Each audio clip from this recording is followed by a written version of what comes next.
हाय दोस्तों, good morning. आइए दोस्तों, आज एक क्वेश्चन अपन करते हैं, मतलब कि मूल अधिकार को पढ़ने का कोशिश करते हैं। ठीक है। मूल मतलब होता है जो मूल्य है, किसी चीज़ को रहने के लिए ज़रूरी है। अधिकार मतलब होता है कि किसी व्यक्ति को संरक्षण देता है।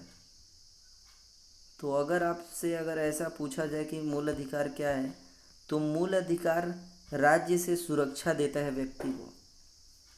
मतलब जैसे मान लीजिए एक कोई पर्सन है, इंडिया के अंदर रह रहा है, वो इस इंडिया के अंदर रह रहा हो या यहाँ पे भी श्रीलंका के ऊपर भी वो रह रहा होगा, तो मूल अधिकार उस आदमी को ऐसा नहीं होगा कि कोई बिना गलती के उसको जेल में डाल सकता है। नहीं भाई, उसके पास मूल अधिकार है। भाई गलती साबित करनी पड़ेगी। वो अगर श्रीलंका के अंदर रहता है, ऐसा नहीं श्रीलंका के लोग उसको फांसी चढ़वा सकते हैं वहाँ का कोर्ट। भाई अगर अनुच्छेद 21 के तहत उसको भी प्रोटेक्शन मिलता है। तो आप मूल अधिकार नागरिकों को क्या देता है? संरक्षण देता है। मतलब कोई आदमी उसको दबा नहीं सकता है या राज्य उसको दबा नहीं सकता, आपको कोई गलत नहीं कर सकता है।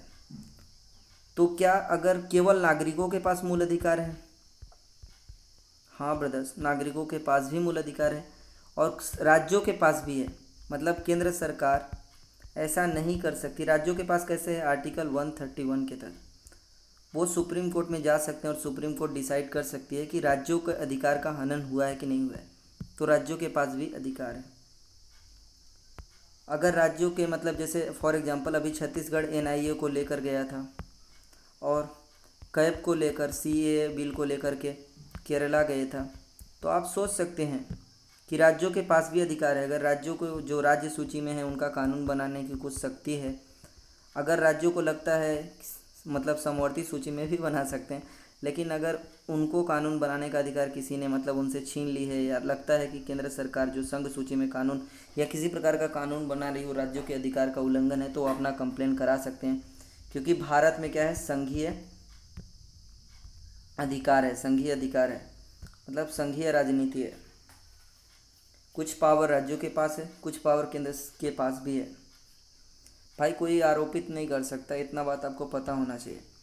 तो फंडामेंटल राइट राज्यों के पास भी है, व्यक्तियों के पास भी है। तो फंडामेंटल राइट का एक बहुत अगर सरल में बोला जाए तो मान लीजिए कोई व्यक्ति, एक एक व्यक्ति है, ये बाहुबली है। ये आप सोच सकते हैं कितना ताकतवर होगा।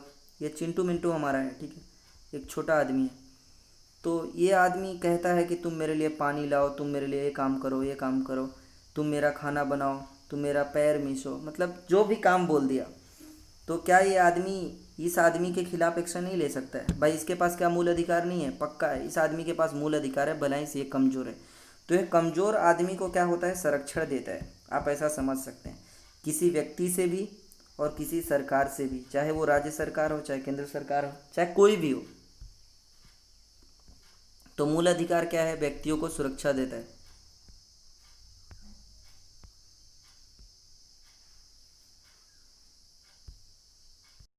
तो अगर आपको मूल अधिकार दिए गए हैं, तो कहीं ना कहीं क्या मूल कर्तव्य भी आपके पास हैं? बिल्कुल हैं, मूल कर्तव्य भी संविधान में दिए गए हैं। मूल कर्तव्य भी संविधान में दिए गए हैं। मूल अधिकार का मतलब यह होता है कि आपको कोई कुछ गलत कर नहीं सकता है, आपको संरक्षण है। मूल कर्तव्य का मतलब यह होता है कि जब आपको मतलब कुछ कर्तव्य भी हैं, आपको ऐसे कुछ कर्तव्य भी निभाने चाहिए। जैसे मतलब आपका राष्ट्रगान का या राष्ट्रीय झंडा का सम्मान करना चाहिए, ठीक है।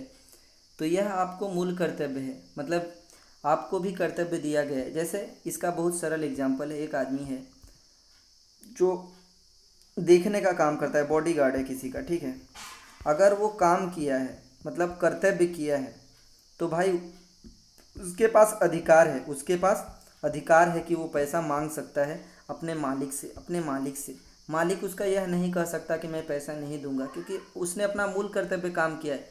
अगर अपना उसने मूल कर्तव्य किया हुआ है तो उसका मूल अधिकार बन जाता है कि वह इस चीज़ के लिए। इसलिए भारतीय संविधान में मूल कर्तव्य नहीं दिया गया था, बाद में उसको जोड़ा गया।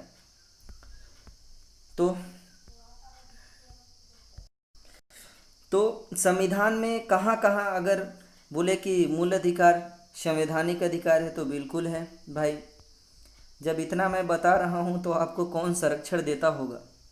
तो मतलब कि कोई आदमी तो ऐसा होगा ना जो बोल रहा होगा कि भाई तुम इतना अगर छोटे हो, ये चिंटू मिंटू, तो ये कहाँ जाएगा अगर इसके मूल अधिकारों का उल्लंघन? भाई ये हाई कोर्ट भी जा सकता है, सुप्रीम कोर्ट भी जा सकता है। मूल्य और अनन्य में फर्क होता है। अनन्य का मतलब होता है केवल, केवल। अब मूल का मतलब होता है कि मूल है वो ज़रूरत है, आपको चाहिए। ठीक है, तो ये हाई कोर्ट के पास भी है, ये सुप्रीम कोर्ट के पास है, ये मूल अधिकार है, दोनों के पास है। ऐसे मैटर्स में लेके जा सकते हैं। लेकिन अनन्य आप देख सकते हैं, अनन्य का मतलब होता है कि जैसे राज्यों के बीच में कोई विवाद हो गया कानून को लेकर कि ये कानून खराब है, और राज्यों को लगता है कि मेरा मूल अधिकार का उल्लंघन किया गया है, तो राज्य लोग जा सकते हैं, और ऐसा हाई कोर्ट नहीं कर सकता, ऐसा सुप्रीम कोर्ट कर सकता है। अनन्य का मतलब जहाँ जहाँ है वहाँ केवल होता है, आपको ये समझना पड़ेगा। तो मूल हो सकता है। अनन्य में क्या होता है यार? अनन्य में मूल शामिल होता है।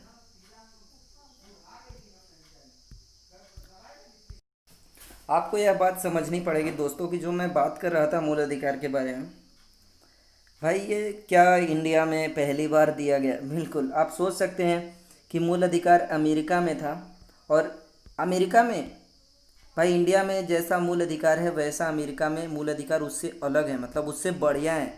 यहाँ आप किसी आदमी को सुन सकते हैं कि जैसे निर्भया कांड हुआ तो वहाँ पे फांसी हो गया, या कुछ गलत कर देते हैं, दो झापड़ पुलिस मार देती, फिर भी वो आदमी जेल में, कुछ नहीं, मतलब उसके खिलाफ कोई एक्शंस नहीं लेता। भाई बिना गलती के कैसे मार सकते हो? ठीक है, यहाँ पे इंडिया में। लेकिन वहाँ पे नेचुरल राइट है, मतलब कोई आदमी जान से तो ले ही नहीं सकता चाहे कुछ भी हो जाए। तो वहाँ पे नेचुरल है, मतलब प्रकृति ने दिया है यार मूल अधिकार। हमारे यहाँ क्या दिया है? हमारे यहाँ संविधान ने हमको इतना ताकत दिया है। संविधान कहाँ से बना हुआ है? तो व्यक्ति से बना हुआ है। ये कोई व्यक्ति है जिसने मिल करके पूरे देश के नागरिकों का ये भारत का संविधान बना है। ये किताब है जिसमें कुछ पेजेस हैं और उसमें कुछ मूल अधिकार दिए गए हैं। तो हमको कानून की मदद से संविधान मिलता है, मतलब मूल अधिकार मिलता है। लेकिन कुछ दुनिया के ऐसे देश हैं जैसे कि अमेरिका, अमेरिका में ये ऐसा नहीं है। अमेरिका में भगवान ने दिया है, प्रकृति ने दिया है, इस प्रकार का कुछ मूल अधिकार है। मतलब वहाँ पे अगर जीवन का अधिकार कभी भी उल्लंघन नहीं किया जा सकता ब्रदर्स, ये बात आपको याद रखनी पड़ेगी। नेचुरल है यार, आप जान से थोड़ी मार सकते हो। तो आइए पढ़ते हैं क्या लिखा है। हम लक्ष्मीकांत को पढ़ रहे हैं, धीरे धीरे करके कंटिन्यू कर रहे हैं। 12 से 35 तक दिया गया है मूल अधिकार के बारे में। और ये भारत का मेगना कार्टा क्यों कहा जाता है वो आप समझ ही गए होंगे कि आपको भी सुरक्षा देता है, हमको भी सुरक्षा देता है, और ये न्यायोचित है। न्यायोचित है, न्यायोचित का मतलब होता है अगर आपका अगर कुछ भी उल्लंघन होता है तो आप हाई कोर्ट या सुप्रीम कोर्ट जा सकते हैं। भाई क्या कोई विदेशी आदमी के पास भी मूल अधिकार है? हाँ पक्का है। तो अगर विदेशी आदमी के का मूल अधिकार का अगर उल्लंघन होता है तो वो भी हाई कोर्ट, इंडिया के हाई कोर्ट में जा सकता है, सुप्रीम कोर्ट में जा सकता है। ये बात आपको याद रखनी पड़ेगी, इसलिए न्यायोचित है। लेकिन जो राज्य का नीति निर्देशक तत्व है वो न्यायोचित नहीं है। मतलब अगर राज्य को अगर लिखा गया है कि आप कानून बनाइए, मतलब गरीबों के लिए कुछ करिए, एग्जाम्पल के लिए इंटीग्रेटेड चाइल्ड डेवलपमेंट स्कीम है, ये राज्यों ने इसलिए बनाई क्योंकि नीति निर्देशक तत्वों को फॉलो कर रहे थे। ठीक है, नीति निर्देशक तत्वों को वो मान रहे थे और ये स्कीम बनाई गई। ये राज्य पे कंपलसरी नहीं है, लेकिन ब्रदर्स ये कंपलसरी है। राज्य को हमेशा ये बात माननी पड़ेगी, न्यायोचित है। मतलब हम हाई कोर्ट, सुप्रीम कोर्ट, हमारा अगर मूल अधिकार का उल्लंघन होगा तो हम आराम से जा सकते। संविधान हर एक व्यक्ति के लिए देता है, मतलब समान मूल अधिकार दिया गया है इंडिया में। ओके, आपसे मेंस में ऐसा क्वेश्चंस पूछ सकता है कि संविधान क्या मूल अधिकार मतलब कि हम सब व्यक्तियों को मिला हुआ है और वह किस प्रकार से सभी व्यक्तियों को सुरक्षा देता है? तो सभी व्यक्तियों को मैं इतना सारी बात बताया कि संविधान चाहे गरीब हो चाहे अमीर हो कोई डिस्क्रिमिनेशन नहीं करता, हर एक आधार पर मतलब समान मूल अधिकार दिया गया है। मूल अधिकारों का तात्पर्य राजनीतिक लोकतंत्र के आदर्शों की उन्नति है। क्यों? क्योंकि इंडिया में यार राजनीतिक लोकतंत्र होना चाहिए, मतलब हर एक आदमी लोकतंत्र में भागीदार हो सके और हर एक आदमी कानून बनाने का, या हर एक आदमी, राजनीतिक लोकतंत्र का इतना भी मतलब होता है जिस प्रकार से सीए जब बिल लाया गया तो बहुत सारे लोग इसका उल्लंघन कर रहे थे। तो भाई ये क्या था जो हर एक आदमी के पास इतना कहाँ से पावर है? तो मूल अधिकार है यार, आर्टिकल 19 है। आप मतलब आप कुछ भी, अगर केंद्र सरकार कुछ भी ऐसा कानून बनाती है और जो आपके मूल अधिकार को वायलेट करता है तो आप आराम से मतलब आंदोलन कर सकते हैं, आप कह सकते हैं कि यह कानून हमें पसंद नहीं है। और ये क्या है? एक प्रकार का राजनीतिक लोकतंत्र है इंडिया में। ये अधिकार देश की व्यवस्था, बिल्कुल ऐसा ज़रूरत है, क्योंकि सही कानून तभी तो लाया जा सकता है। मरे मतलब तानाशाही नहीं चलेगी। मतलब जैसे कि अभी अगर केंद्र सरकार सीए ला रही है, कुछ एनआरसी वगैरह ला रही है, और इस प्रकार का अगर जनता अगर इसका उल्लंघन नहीं करती है तो भाई एक अच्छा कानून देश में नहीं लाया जा सकता। तो जनता को, राजनीतिक लोकतंत्र में जनता हमेशा एक्टिव होती है। क्यों? तभी तो यार अच्छा कानून लाया जा सकता है, तभी तो अच्छा कानून लाया जा सकता है। मूल अधिकारों का नाम इसलिए दिया गया है क्योंकि, बिल्कुल मूल अधिकार क्योंकि संविधान में दिए गए हैं और संविधान इसकी सुरक्षा देता है। और कानून का मूल सिद्धांत है, कानून से ही सब कुछ डिसाइड होता है। इंडिया में क्या है यार, संविधान में लिखा गया है। अमेरिका में क्या है, नेचुरल है, मतलब भगवान ने दिया है। एक्चुअली में भारत के संविधान में कुछ 7 मूल अधिकार थे, बट एक मूल अधिकार संपत्ति का अधिकार वो हटा लिया गया। तो कैसे हटाया गया? वो 44th अमेंडमेंट किया गया था 1978 में। यूपीएससी ऐसा क्वेश्चन पूछ चुका है कि जो मूल अधिकार है वो उसके अंदर संपत्ति का अधिकार 44th अमेंडमेंट में हटाया गया था। कौन हटाया था? मुरारजी देसाई हटाए थे। वो हटाने का उनको ताकत कैसे मिल गया? क्योंकि सुप्रीम कोर्ट केशवानंद में ऐसा मान चुका था कि संपत्ति को अधिकार को कम ज़्यादा किया जा सकता है। तो संपत्ति का अधिकार अभी भी संवैधानिक अधिकार है, लेकिन मूल अधिकार नहीं है। संविधान में वो 300A में है, 300 में है। मतलब राज्य अब कानून बना के मूल अधिकार को कम ज़्यादा कर सकते हैं, संपत्ति के अधिकार को। ठीक है, ये बात आपको याद रखनी पड़ेगी। लेकिन वो मूल अधिकार नहीं है संपत्ति का अधिकार। फिलहाल कितने मूल अधिकार हैं? तो 6 हैं। आइए वो देख लेते हैं क्या है। ऐसा यूपीएससी पूछ सकता है आपसे, समता का अधिकार। समता का अधिकार मतलब होता है इक्वलिटी। हर एक आदमी को इक्वलिटी होना चाहिए। एग्जाम्पल के लिए, एक व्यक्ति है, वो ये दूसरा एक व्यक्ति है। ये आदमी अमीर है यार, ये अच्छे स्कूल में एडमिशन ले सकता है और इसका बच्चा अच्छे से पढ़ाई कर सकता है, ठीक है। लेकिन ये एक आदमी है जिसका गरीब है और उसका लड़का पढ़ लिख तो सकता है लेकिन उसके पास संसाधन नहीं है, तो क्या करे वो? ठीक है, तो राज्य क्या करता है? मतलब एक अच्छा मूल अधिकार देता है, एजुकेशन राइट देता है, मतलब अनुच्छेद 21A का देता है, और वहाँ पे सकारात्मक मूल अधिकार है ये। और यह नागरिकों को देता है कि भाई अगर तुम इस जगह पर मतलब तुम एजुकेशन नहीं ले सकते तो मैं तुमको फ्री में एजुकेशन प्रोवाइड कराता हूँ।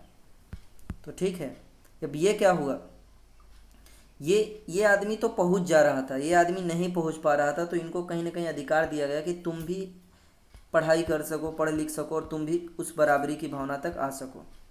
अगर आपको ये समझ नहीं आया तो एक और अच्छे तरीके से एक फील्ड है, ये एक फील्ड है, एक बाउंड्री है, और एक इतना छोटा आदमी है जो यहाँ पे बैठा, मतलब यहाँ देख नहीं सकता कि इस ग्राउंड में फुटबॉल लोग खेल रहे हैं, और एक आदमी है जो इतना बड़ा है। तो आप सोच ही सकते हैं, उसको तो फील्ड आराम से दिख रहा होगा कि क्या चल रहा है उधर। लेकिन इस आदमी को कैसे पहुंचाया जाए इस जगह तक? तो इसको पहुंचाने के लिए क्या किया जाएगा, एक कुर्सी रखा जाएगा यहाँ पे, टेबल के ऊपर इसको बैठा दिया, आराम से ये भी देख सकता है। तो मूल अधिकार क्या है? सकारात्मक अधिकार है, कहीं ना कहीं लोगों को उस जगह तक पहुँचा देते हैं जहाँ उनको ज़रूरत है। आइए मूल अधिकार की विशेषताएं पढ़ते हैं। मतलब हम लोग इसको जरूर पढ़ेंगे यार। मतलब स्वतंत्रता का अधिकार दिया गया है, अनुच्छेद 19 से 22 तक। बोलने का अधिकार है उसके अंदर आपको राइट टू लाइफ भी है, मतलब जीवन का अधिकार है। शोषण के विरुद्ध अधिकार है, मतलब शोषण नहीं किया जा सकता, जैसे बच्चों का शोषण नहीं किया जा सकता, बंधुआ मजदूरी नहीं किया जा सकता, उनको काम करने के लिए बाध्य नहीं किया जा सकता, कोई कम मजदूरी दे के काम नहीं करा सकता, कोई उसका मजदूरी नहीं छीन सकता भाई, ये सब। धर्म की स्वतंत्रता का अधिकार है, आप धार्मिक अधिकार है, आप अपने हिसाब से अपने धर्म को मान सकते हैं। बट बहुत सारे रिस्ट्रिक्शंस है ब्रदर्स, मतलब एब्सोल्यूट नहीं है ये सब, एकदम से मतलब किसी भी मामले में लागू होते हैं ऐसा ज़रूरत नहीं है। मतलब कुछ मामले में नहीं लागू होती, ये रिस्ट्रिक्शंस है। संस्कृति का भी अधिकार है, मतलब आप अगर संस्कृति है, फॉर एग्जांपल से एक मुस्लिम है और वो मान लीजिए कि कहाँ रहता हो, वो मध्य प्रदेश में रहता हो, 5% उसकी आबादी अगर मान लेते हैं मध्य प्रदेश में हो, तो भाई ऐसे में सरकारी स्कूल में केवल हिंदी पढ़ाया जाएगा, तो भाई क्या उसका उर्दू भाषा नहीं प्रोटेक्शंस होगा? तो होना चाहिए। तो कहीं ना कहीं वो अपने हिसाब से मदरसा खोल सकता है। इस प्रकार का जो अधिकार है वो कहीं ना कहीं संस्कृति और शिक्षा से को लेकर के है कि वो अपना शिक्षा करा सकते हैं, अपने हिसाब से करा सकते हैं, मतलब राज्य ज़्यादा इंटरवेंशन नहीं करेगा। संपत्ति का अधिकार खत्म कर दिया गया है। संवैधानिक उपचारों का अधिकार, मतलब ये मूल अधिकार भी है, और ये सुप्रीम कोर्ट के पास पावर है और हाई कोर्ट के पास पावर है कि रिट जारी कर सकता है, और जहाँ पर क्या कर सकता है, अगर आपके मूल अधिकारों का उल्लंघन किया गया है तो उस कानून को या उस तरीका को नल एंड वाइड किया जा सकता है। मूल अधिकारों की विशेषताएं पढ़ते हैं। मूल अधिकार कुछ सिर्फ नागरिकों के लिए उपलब्ध हैं, जैसे कि 15 आर्टिकल 15 है, आर्टिकल 16 है, 2 है, आर्टिकल 19 है। ये सबको सब तब को नहीं है, मतलब आर्टिकल 29 है, 30 है, ये कुछ नागरिकों को मिलता है। लेकिन कुछ ऐसे मूल अधिकार हैं जो सब पूरा, मतलब चाहे नागरिक हो चाहे व्यक्ति हो, मतलब कोई इंडिया का आदमी हो चाहे व्यक्ति हो, ना हो इंडिया का सिटीजन हो या ना हो उसको, तो आप नागरिक समझ ही सकते हैं। चुनाव लड़ने के लिए भाई नागरिक होना जरूरी है, तो नागरिक होने का फ़ायदा। तो कुछ मूल अधिकार ऐसे हैं जो केवल नागरिकों को मिलते हैं। मतलब अगर ऐसा क्वेश्चन है कि सभी मूल अधिकार सभी व्यक्तियों को उपलब्ध हैं, तो नहीं भाई, कुछ नागरिकों को स्पेशल दिया गया है। यह असीमित नहीं है, मतलब मूल अधिकार को आप समझ सकते हैं कि ये एब्सोल्यूट नहीं है।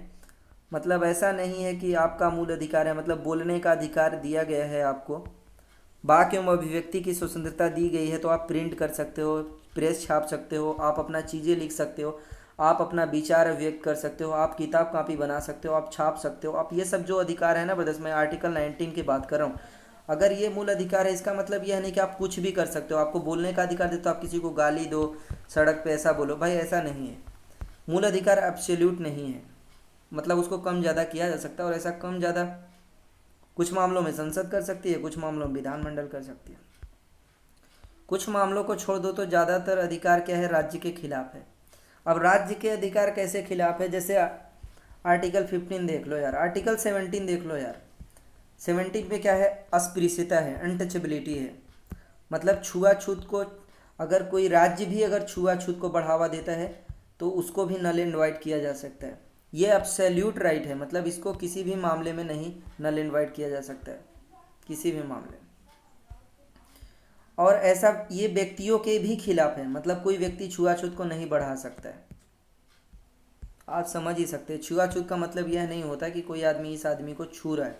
छुआछूत का मतलब किसी आधार पर डिस्क्रिमिनेशन करना, मतलब कि जैसे कि तुम मंदिर नहीं जा सकते, तुम स्कूल नहीं जा सकते क्योंकि तुम इस कास्ट के से बिलोंग करते हो, ऐसा कुछ। और ऐसा क्यों, क्योंकि तुमने जन्म इस कास्ट में लिया, इस आधार पर। भाई इस आधार पे तो नहीं किया जा सकता, चाहे कुछ भी हो। अगर कोई ऐसा मंत्री करता है, मिनिस्टर करता है, तो आप कंप्लेन करा सकते हैं सुप्रीम कोर्ट में, और आप आराम से जा सकते हैं, या तो हाई कोर्ट भी आप जा सकते हैं, और रिट वहाँ पे जारी किया जा सकता है, और उसके खिलाफ एक्शंस लड़ा जा सकता है, और वो कभी चुनाव लड़ने लायक नहीं होगा।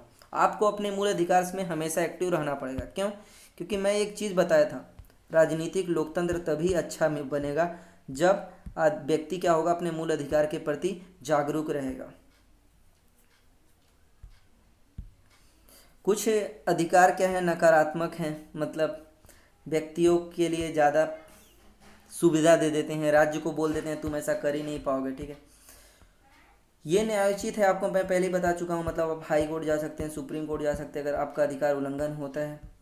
भाई सीधे सुप्रीम कोर्ट जा सकते हैं, ज़रूरत नहीं हाई कोर्ट जाने की। बहुत सारे मामलों में हाई कोर्ट के बाद सुप्रीम कोर्ट जाना पड़ता है, लेकिन आपका मूल अधिकार भाई सुप्रीम कोर्ट ने जिम्मेदारी ले ली है, संरक्षण ले लिया है। अस्थाई नहीं है, मूल अधिकार अस्थाई नहीं है। अगर कभी यूपीएससी ऐसा क्वेश्चन पूछे अस्थाई है, भाई बिल्कुल अस्थाई नहीं है, मतलब कम ज़्यादा इसमें किया जा सकता है। राष्ट्रीय आपातकाल की दौरान कुछ ये मूल अधिकार, जैसे जैसे आपको सोच लीजिए यार, नेशनल इमरजेंसी लगा दिया जाए। मान लीजिए नेशनल इमरजेंसी लगा दिया। नेशनल इमरजेंसी का मतलब मान लीजिए कि चाइना ने कल के दिन यहाँ पे अटैक कर दिया, एलएसी पे जैसे अभी कर रहे हैं, अटैक कर दिया, और भारत सरकार ने नेशनल इमरजेंसी लगा दिया। उस टाइम पे भी आर्टिकल 2021 को अधिकार को निलंबित नहीं किया जा सकता है भाई। 21 किसी भी मामले में निलंबित नहीं किया सकता है। बाकी और जो अधिकार हैं वो राष्ट्रपति नोटिफाई कर सकते हैं कि ये अधिकार अभी लागू नहीं है, और वो आपको पढ़ना पड़ेगा नोटिफिकेशंस की कौन कौन से अधिकार अभी लागू नहीं है। और जो राष्ट्रीय आपातकाल किसी एक इलाके में लागू किया जा सकता है, मतलब मध्य प्रदेश में किया जा सकता है, इवन जम्मू कश्मीर में किया जा सकता है, पूरे इंडिया में किया जा सकता है, कहीं पे भी किया जा सकता है, और कहीं कहीं का भी मूल अधिकार। लेकिन जब राष्ट्रीय आपातकाल लागू हो तब 19 वाले 6 अधिकार हैं ना भाई, ये जो बोलने का अधिकार है कि आप कुछ भी बोलते रहते हो, वो नहीं बोल पाओगे, ठीक है, वो कम कर दिए जाते हैं। और ये कब किए जाते हैं, जब युद्ध या विदेशी आक्रमण हुआ हो तब। मतलब 19 अगर आंतरिक आपातकाल के आधार पर नहीं किया जा सकता, आंतरिक युद्ध के आधार पर नहीं किया जा सकता, ठीक है। सशस्त्र विद्रोह बाहर से होना चाहिए, कोई आंतरिक विद्रोह के आधार पर नहीं किया जा सकता 19 को, ठीक है। मतलब सशस्त्र विद्रोह के आधार पर आर्मी आपकी कुछ पैठ बनाने की कोशिश करे, और वो अगर आपको कोशिश करे और उसके आधार पर आप 19(1) तो नहीं छीन सकते, चाहे कुछ भी हो जाए। कुछ राष्ट्रीय अधिकार मतलब ये संपत्ति का अधिकार है वो 31 में, अगर कोई चीज़ 31 में चला जाता है तो कुछ मामलों में क्या होता है, संपत्ति कैसे ले सकते हैं वो संपत्ति के मामले में दिया गया है। 31 बी में कुछ नवी अनुसूची दी गई है और जो भी जुडिशियल रिव्यू इसका भी किया जा सकता है। और नवी अनुसूची में अधिकतर राज्य के ऐसे कानून हैं, मतलब आप समझ सकते हैं कि कौन से कानून होंगे। संपत्ति को लेकर कानून है, मतलब ज़मीन को लेकर, ज़मींदारी जैसे कुछ कानून है। और इसको क्या किया जा सकता है, मतलब 31 बी में जब कोई कानून डाल दिया जाता है तो उसको नल एंड वाइड नहीं किया जा सकता, लेकिन नल एंड वाइड किया जा सकता है 1973 के बाद से जितने सारे कानून हैं उसमें रखा गया है नवी अनुसूची में, तो वो भी हम पढ़ेंगे आगे। 31 सी में लिखा गया है, और वो भी लिखा गया है कि अब अगर आप मतलब 31 सी को अगर लागू करने की कोशिश करते हैं तो आर्टिकल अगर वो 14, 19 का उल्लंघन करता है तो भाई कोई दिक्कत नहीं है, आपको फिर भी वो कानून लागू कर सकते हैं। सैनिकों को जो लिखा गया आर्टिकल 33, और यहाँ पे संसद ही केवल संसद, सशस्त्र बलों हो, अर्धसैनिक, पुलिस बल, आपको याद रखना है जो एमपी के जो पुलिस होते हैं या किसी स्टेट के जो पुलिस होते हैं उसको भी अधिकार है, और उनको अधिकार है बट उनको कम किया जा सकता है संसद, क्योंकि यार जिससे ये अच्छे से काम कर सकें, अनुशासन से काम कर सकें। जहाँ जहाँ सैन्य शासन होता है वहाँ पे भी अधिकार, और सैन्य शासन क्या होता है, जहाँ पे मिलिट्री का शासन होता है, मतलब एक सामान्य कानून वहाँ पे नहीं लागू होता है, और वहाँ पे मतलब एक अलग तरीके का कानून लागू होता है। और राष्ट्रीय आपातकाल तो आप समझ ही सकते हैं पूरे इंडिया में ही होगा, तो वहाँ पे तो भाई कुछ अधिकार, ये दोनों अलग अलग हैं। मतलब जो सैन्य शासन है, मिलिट्री शासन है, मिलिट्री शासन कब किया जाता है, जब मान लो कि लगता हो कि यार अभी सही तरीके से सरकार, यानी मतलब सही तरीके से जनता काम नहीं कर रही है, मतलब सरकार का उल्लंघन कर रही है या कुछ ऐसे मामले फैला रही है, जाति धर्म के बारे में कुछ फैला रही है, तो फिर क्या होगा, वहाँ सैन्य कानून किया जाएगा और इसको कंट्रोल करने की कोशिश की जाएगी। लेकिन वहाँ पे याद रखना दोस्तों, रिट फिर भी जारी किया जा सकता है। आप अपने आप का मतलब अनुच्छेद यार 20, 21 किसी भी मामले में तो आप रिट तो जा ही सकते हो, सुप्रीम कोर्ट, हाई कोर्ट, अगर आप मूल अधिकार वायलेट हो जाए तो आप आराम से जा सकते हैं। ज़्यादातर मूल अधिकार क्या है, अपने आप मतलब कानून बनाने की कोई ज़रूरत नहीं है, अपने आप ही लागू होते हैं, लेकिन कुछ ऐसे कानून बनाने के बाद लागू होते हैं। और आपको एक बात याद रखना, अगर संसद कानून बनाती है तो पूरे इंडिया के लिए एक समान कानून बनेंगे, क्योंकि भाई संसद बना रही है और विधान सभा अपने अपने राज्यों के लिए कानून बनाती है तो वो अलग अलग बना सकती है। तो कुछ ऐसे मामले होते हैं जो आर्टिकल 35 में दिए गए हैं, वो संसद ही केवल कानून बना सकती है पहली बात, और इसलिए बनाएगी क्योंकि पूरे इंडिया के लिए वो कानून समान होना चाहिए, मतलब पूरे इंडिया में एक समान लोगों के लिए अधिकार या कानून मिल सके, इसलिए। ठीक है, ओके, तो आज के लिए इतना ही रहने देते हैं।